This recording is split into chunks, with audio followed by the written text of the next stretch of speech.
Good afternoon, everybody. Welcome to the JJ Show. Sorry, I'm running a little behind on the show this week. Had some stuff going on. Episode 23 starting off a little different today. I'd like to give a shout out to my cousin's company that he has. He does great work. I could definitely get you connected with him and get you, what type of work he does and everything. He does a lot of great jobs, but I want to show y'all something that absolutely touched my heart and soul yesterday. That's why I couldn't do a show yesterday. I couldn't. But I'd asked him to do a picture of my mom and dad after they passed. And it took some time, but it takes time for good work. And this man's work right here, let me tell you, will blow your mind. I'm going to share this with y'all. This is my mom.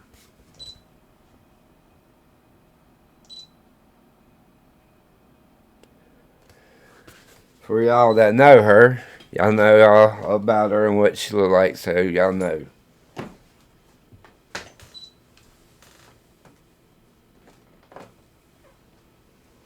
This is the old big guy. Dad, I miss you, my friend. But I want y'all to take a look at that. At the detail. And looks just like him. It's mind-blowing. And it was such a blessing. It was such a blessing.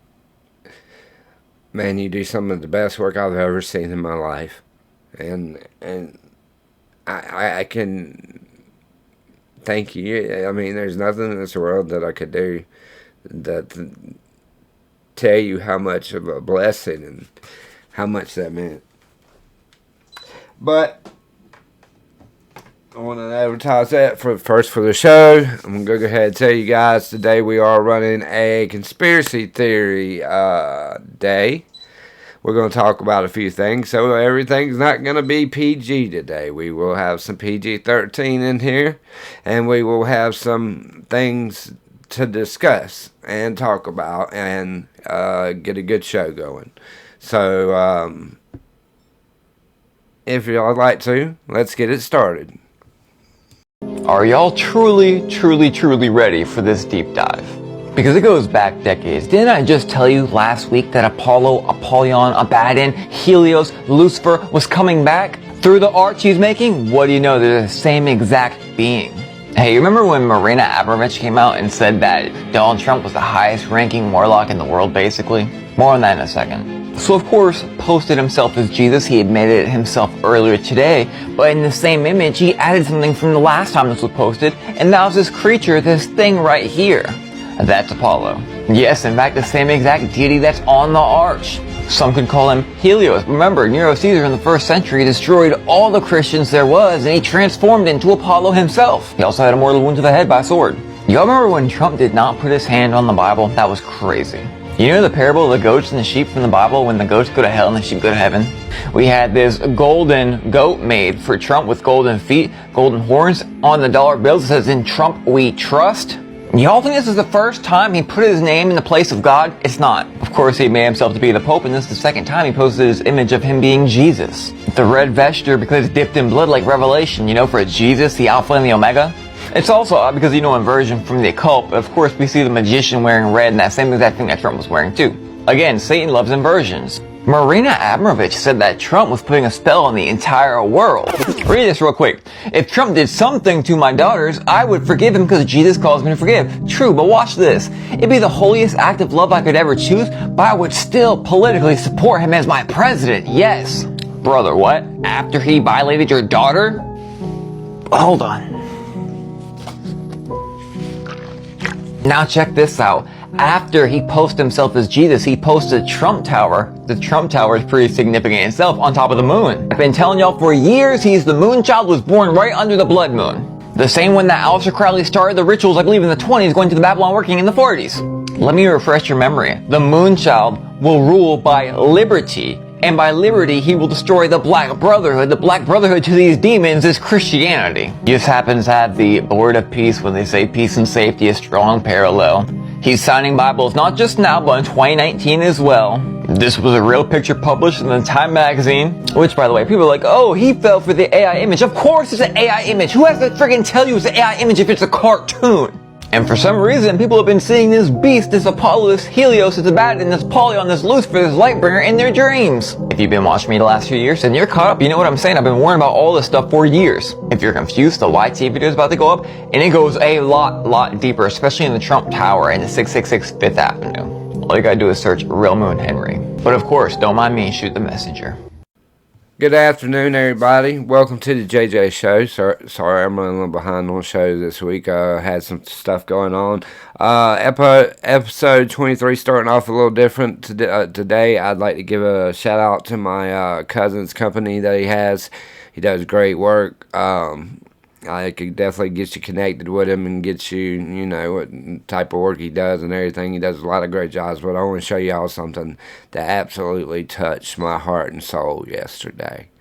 That absolutely just, that's why I couldn't do a show yesterday. I couldn't.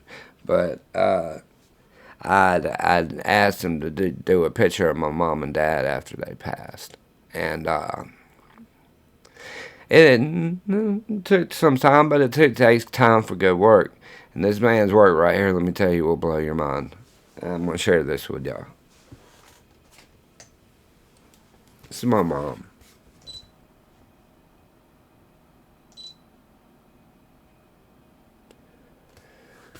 For y'all that know her, y'all know all about her and what she looked like, so y'all know.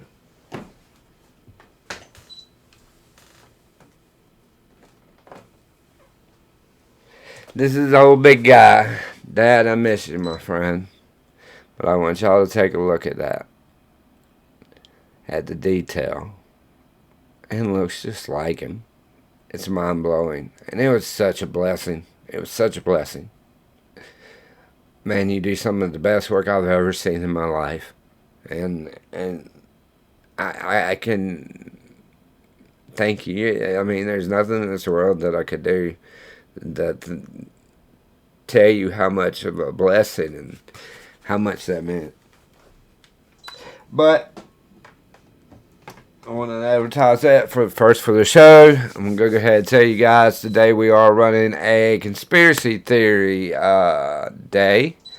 We're going to talk about a few things, so everything's not going to be PG today. We will have some PG-13 in here, and we will have some things to discuss and talk about and get a good show going. So if y'all like to, let's get it started. 8 conspiracy theories that turned out to be completely true. The last one will blow your mind. Number 1, the government admitted in 1995 that they conducted secret radiation experiments on U.S. citizens without consent for decades. Number 2, the CIA really did secretly dose Americans with LSD without their knowledge in Project MKUltra to study mind control techniques. Number 3, big tobacco companies knew cigarettes caused cancer since the 1950s, but actively covered it up and lied for 50 years. Number 4, the FBI actually did spy on Martin Luther King Jr. and sent him letters trying to blackmail him into committing suicide. Number 5, the U.S. government deliberately infected hundreds of black men with syphilis in Tuskegee and watched them die without treatment for 40 years. Number 6, pharmaceutical companies knew opioids were highly addictive but bribed doctors to prescribe them anyway, creating the opioid epidemic. Number 7, the NSA was illegally spying on every American's phone calls, emails, and internet history, which Edward Snowden proved in 2013. Before I say the last one, make sure to hit that follow button to support the channel. Number 8, the Gulf of Tonkin incident that started the Vietnam War was completely fabricated, and the U.S. government admitted it was a lie decades later. Now, hearing everything you just heard, now these are all declassified documents from our government, our own government. Can you imagine the stuff they're doing to us now? I remember back in 2007 when I first started getting into this conspiracy stuff, I started noticing the difference in the spraying of the planes because my dad worked on planes, and Dad would always show me contrails and stuff like that, but stuff started looking different. So I started looking crazy. And I started speaking up about it and talk to people about it. I was this crazy conspiracy theorist, the same that people call me today. I'm a crazy conspiracy theorist. But then you can go to rainmaker.com if you don't believe me. Go look it up. You can literally go pay to make it rain around your property. It's insane. It's insane. But it's been going on for a long time. And what do we do about it? Nobody speaks up out of it. I think we're missing 5,000 pages of the 9/11 Commission. How'd Building 7 fall? I'm going to do a little 3-part series on that here in the coming weeks, too. I'm working on doing a little project on that because I got a lot of questions about that day. But I'd like to talk to a few people about it first before I go opening my mouth on here about anything that happened on that day. But look at those conspiracies. I mean, those ain't even conspiracies. Those are declassified documents from our own CIA. It's insane. And it's eye-opening. So they were doing this stuff to us back then. Imagine what they're doing to us without our knowledge now. Okay, Operation Underground Storage has begun. All the vehicles are moving in. We got the families moving into place. This is the mine where we're going to be held up for months. We're preparing, man. I told you, we had to get ready for what was coming. So we've got our families and stuff. Food storage is good up. We're packed up pretty tight in here, but it's going to be good to go, man. You know what I mean? Better safe than sorry. So we're getting loaded up. Everybody's moving in. We have different families in different sections. Right on. You got to be prepared. We've reinforced this just in case of any blast up above. But we are literally under a mountain here. You got to be ready for what's to come, people. And we are. Right on. Like I said, we're packed in there a little bit tight. We're going to make this work. About 400 families down here. All right, here we go. Wish us luck. If you can, take cover while there's still time. Now, as we talk about this, I've actually been inside one of these little mountains, but there were little businesses and stuff. It's absolutely insane, but there's so many. They go so far. They're so far underground and stuff. And now you heard that man say on that video that 400 families are already down there, already prepared. What does that 400 do? One or two things, run through my mind. You either, they know something we don't know, or they're just a bunch, there's 400 conspiracy theory families just decide to move into a mountain, and they're all packed in there and it's planned to be in there for the next couple months, and telling us up here above ground to get prepared. So, is it a bunch of conspiracy theories, or is it people that actually have some knowledge about the truth and been paying attention to what's going on, and prepared way ahead than what a lot of us are even close of doing? Don't know. But a lot of strange things are going on right now. A lot of strange things. But on to the next.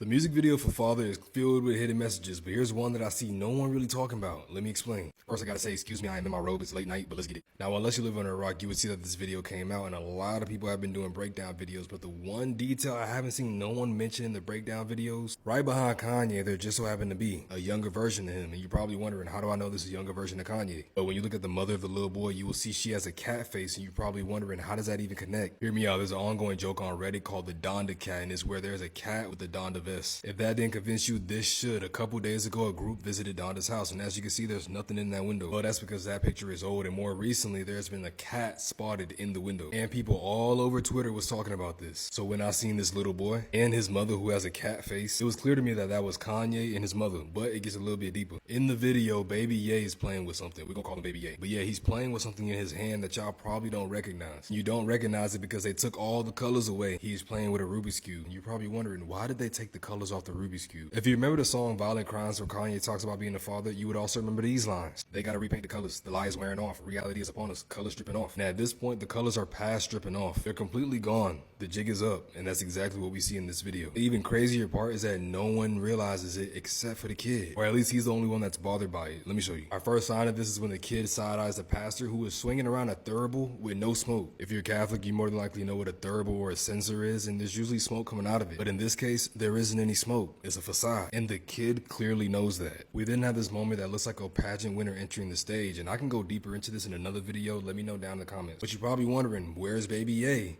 He is under the seat crawling to the front. Crawling to the front to do what? To blow one of the candles out that was on the altar. And as you can see, his mom is upset. Not only is she upset, but she apologizes to the pastor. And as she walks away, 2 astronauts walk in. The same astronauts that would then pull off Kanye's face, revealing that it was a mask and he was really an alien. What?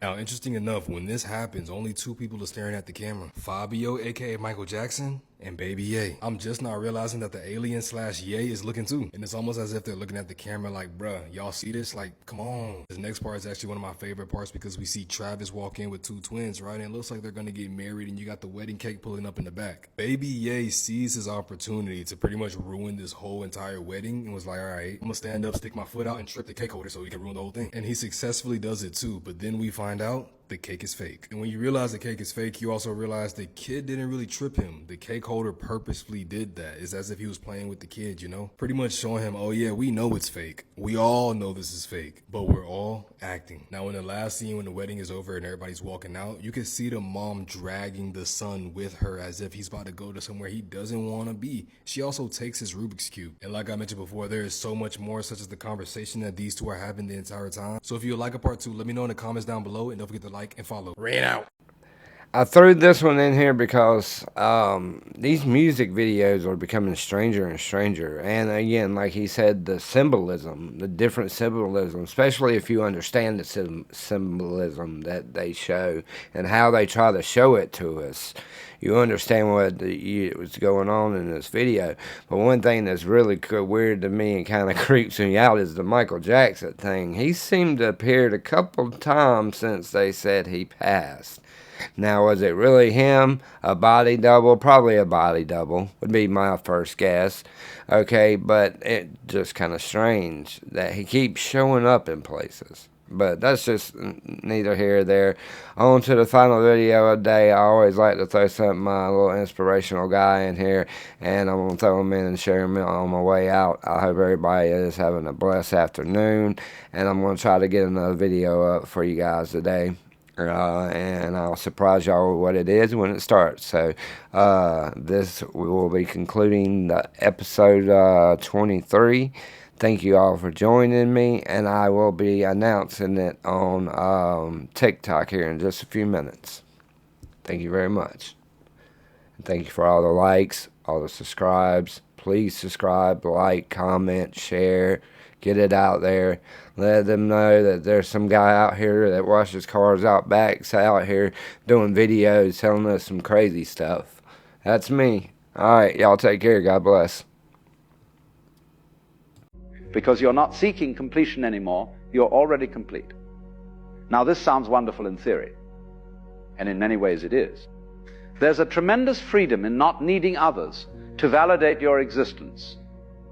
But there's also a price. And the price is this: you can no longer play the old game. You can no longer pretend that the theatrical performances of conventional romance are real. You can't fake being swept away when you see too clearly how the sweeping is done. This is where the loneliness comes in. Not the loneliness of being physically alone. That's easy. You can sit by yourself for hours and feel perfectly content. No, this is a different kind of loneliness. It's the loneliness of seeing through a game that everyone else still play. It's like being the only adult at a children's party. The children are having a wonderful time. They're completely absorbed in their games. But you can't join them. Not because you don't want to, but because you can't make yourself believe the games are real anymore. You meet someone. They're attractive. They're interesting. They seem to like you. And in the old days, this is where the story would begin. the story of pursuit and conquest, of longing and fulfillment, of two people finding each other in the vastness of the world. But now you see the story before it even starts. You see how it will unfold. The initial intoxication, the gradual revelation of flaws, the negotiation of needs, the slow recognition that neither of you can give the other what they're really looking for, because what they're looking for doesn't exist outside themselves. And so you hesitate, not out of fear, but out of clarity. You cannot walk into a trap when you see it so plainly. You cannot drink the poison when you know what's in the cup. And this hesitation, this inability to throw yourself into the old drama, it sets you apart. Others sense it. They feel that you're not playing by the usual rules, and it makes them uncomfortable, or it makes them curious, but either way, it creates distance. Here's what nobody tells you about awakening. It raises the standard. Before, you might have been content with someone who made you laugh, someone who found you attractive, someone who filled the evenings with conversation. But now, that's not enough. You're looking for something else, something that has no name in the usual vocabulary of romance. You're looking for someone who has also seen through the game, someone who knows they are already whole, someone who isn't trying to use you as a missing piece in their puzzle. Because only then can you meet each other as you actually are, not as fantasies or saviors or solutions to loneliness, but as two expressions of the same reality, two waves that have both realized their ocean. And here's the difficulty. Such people are rare, extraordinarily rare. Most people are still caught in the old story. They're still looking for their other half. They're still trying to build their identity through relationships. They're still playing the game with deadly seriousness. And you can't blame them for this. You played it too, until you didn't, until you saw through it. But the fact remains, the field has narrowed considerably. Where once there were many possibilities, now there are few. Where once you might have fallen in love with someone's smile, or their wit, or their way of moving through the world, now you need something more. You need them to be awake, or at least awakening. You need them to know what you know, to see what you see. And that severely limits the options. This is why so many spiritually awake people find themselves alone. Not because they can't love, but because they can't love in the old way anymore. They've outgrown it.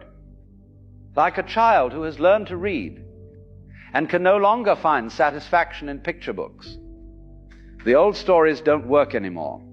They need something more substantial, something real. And sometimes, often actually, that something real doesn't appear. Years go by, you meet people, you have conversations, you feel connections, but none of them go deep enough. None of them touch the place where you actually